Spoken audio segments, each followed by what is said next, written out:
Some of you may know that in my writing life, I have written from time to time on hate speech. And in my research in that field, I came across a project that I think is of great importance, the Dangerous Speech Project. The director of that project joins us now. I mention that background because our next guest is also related to our associate producer on this program, although I did not know that at the time. They do have the same last name. Linda Benish is our associate producer. Susan Benish, who joins us now, is director of the Dangerous Speech Project and a faculty associate at the Berkman Center for Internet and Society at Harvard University. Susan, thank you so much for joining us.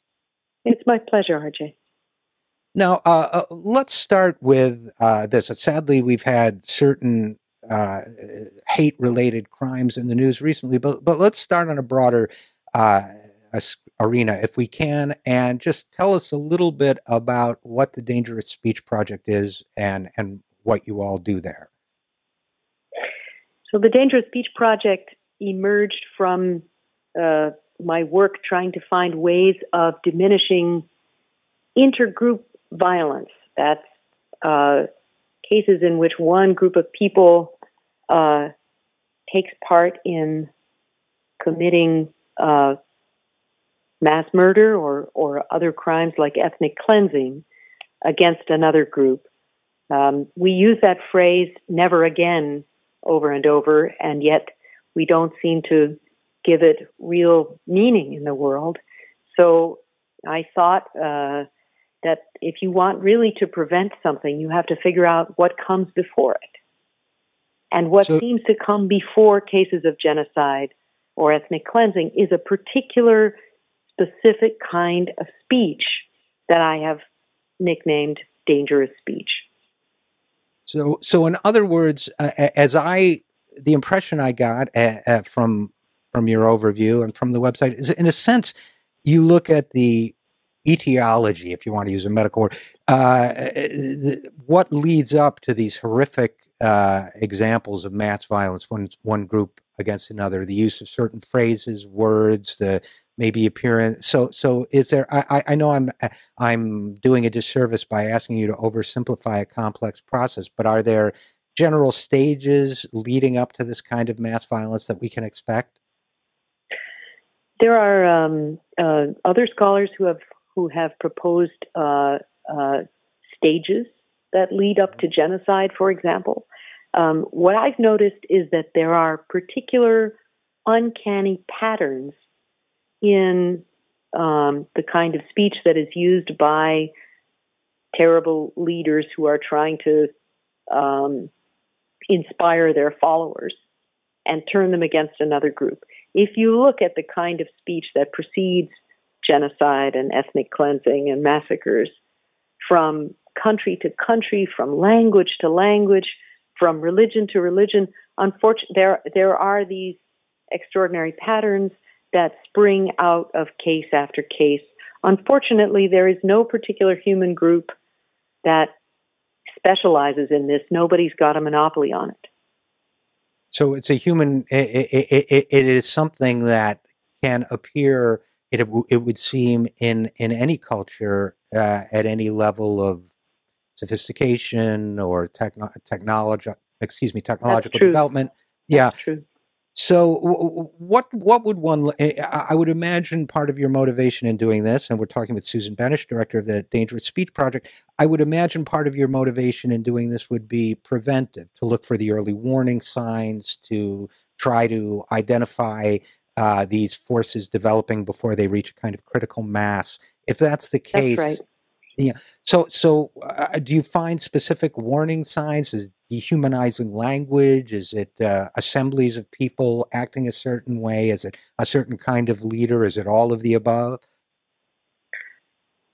Yes. All of the above? Yes. Dehumanizing language is indeed one of the what we call hallmarks or telltale signs of dangerous speech. So that is one of the hallmarks or patterns with which many people are familiar. You may have heard that before the genocide in 1994 in Rwanda, the Kinyarwanda word for cockroach, which is inyenzi, was very widely used to describe all people of the Tutsi ethnic group. In many other cases, the word for people are described as rats. Rats or cockroaches are two of the most common terms. People are often described as vermin, as bacteria, as lice. In short, any kind of creature that is considered subhuman and that it's normally quite acceptable to kill or to get rid of. So if you can make people see another human or another group of humans as less than human, then maybe it's acceptable to do awful things to that other human. And you know, this is a phenomenon that people in the current time tend to associate with the third world or other cultures, but we forget, of course, that the horrific example of the Holocaust, which in Germany was a very sophisticated society by most measures that we would use. So, but it did seem to follow a similar pattern, didn't it? Absolutely, absolutely. Nazi speech exhibits all of the classic patterns of dangerous speech, including dehumanization. In one example, Jews were compared to a single Jew was described as one rotten apple who can spoil an entire barrel of apples. So the themes not only of dehumanization and verminization, but also of contagion, right? Is that kind of...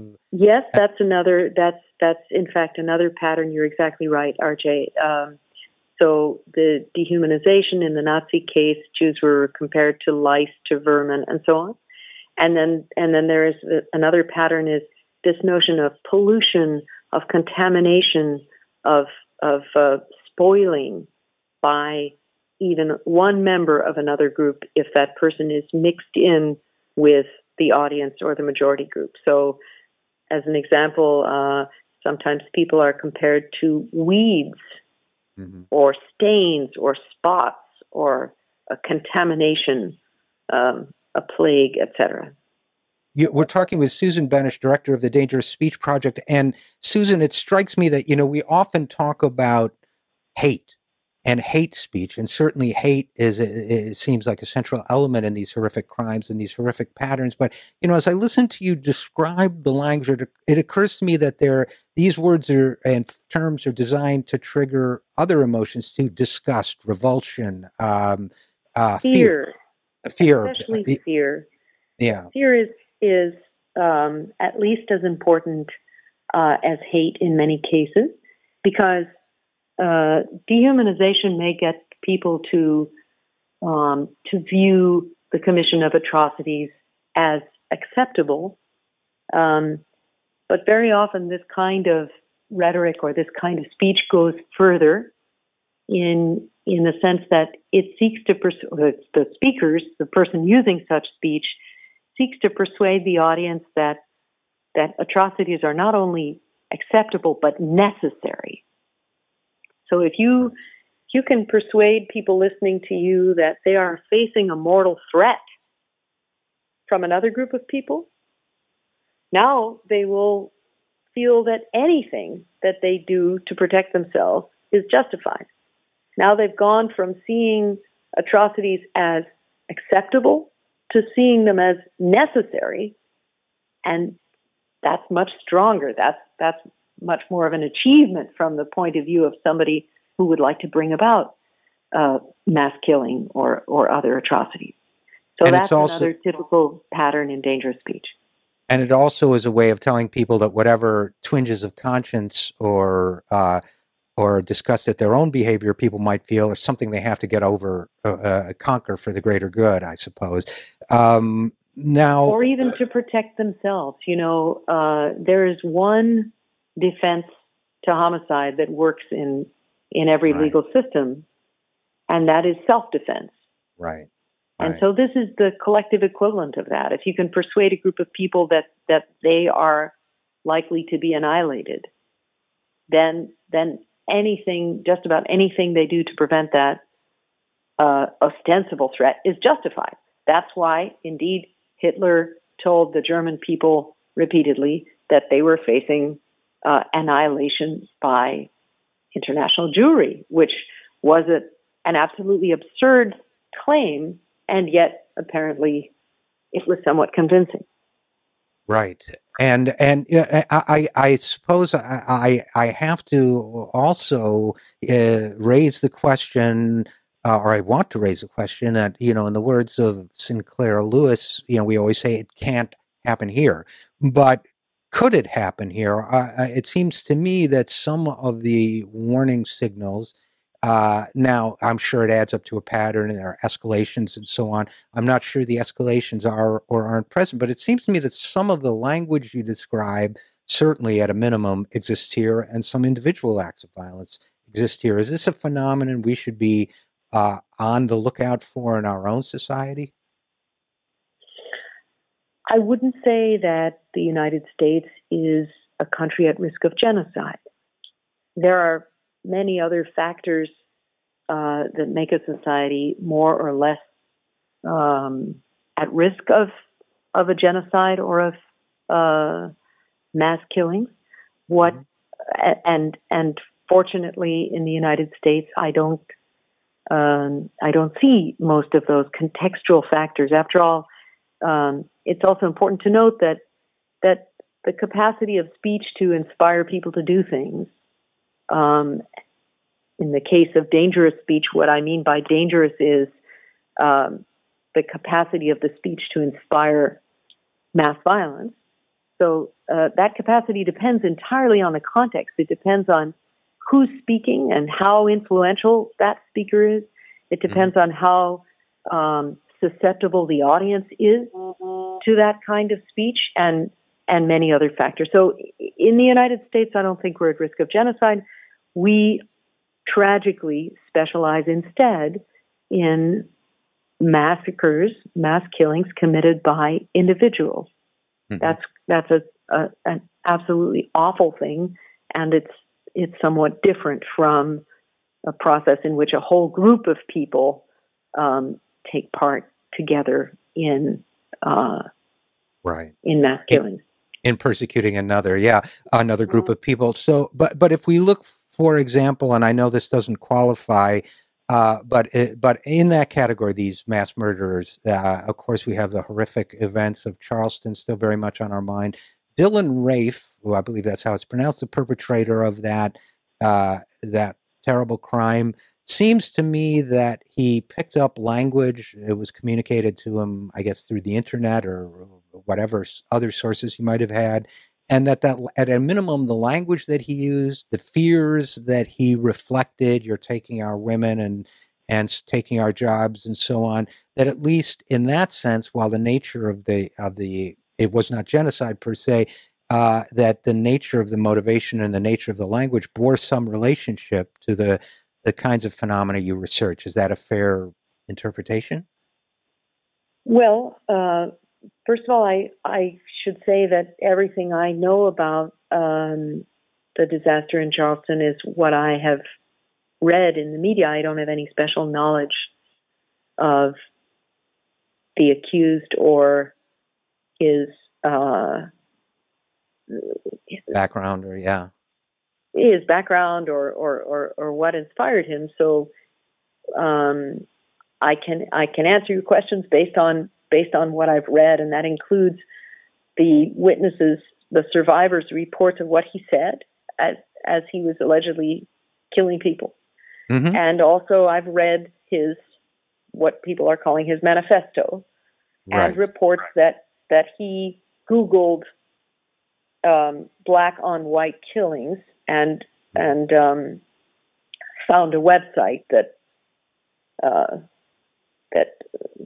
collected alleged reports of killings of white people by black people.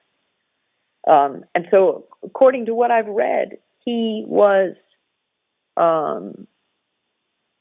made reference to, just as you said,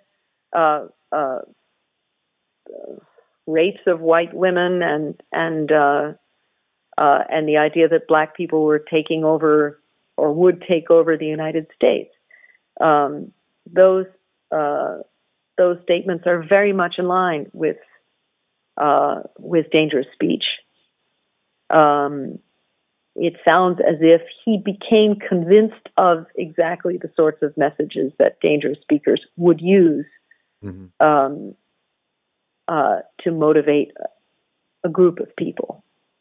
So my sensing at least a potential pattern, and of course, and I understand that we are all dependent on news media reports for this. None of us, most of us, do not have any primary sources in any of this. So, well, I guess I would conclude by asking you, Susan Benesch, the director of the Dangerous Speech Project, where can people go to learn more about dangerous speech and be more informed on this, what I consider a very, very important topic? We have a website, dangerousspeech.org.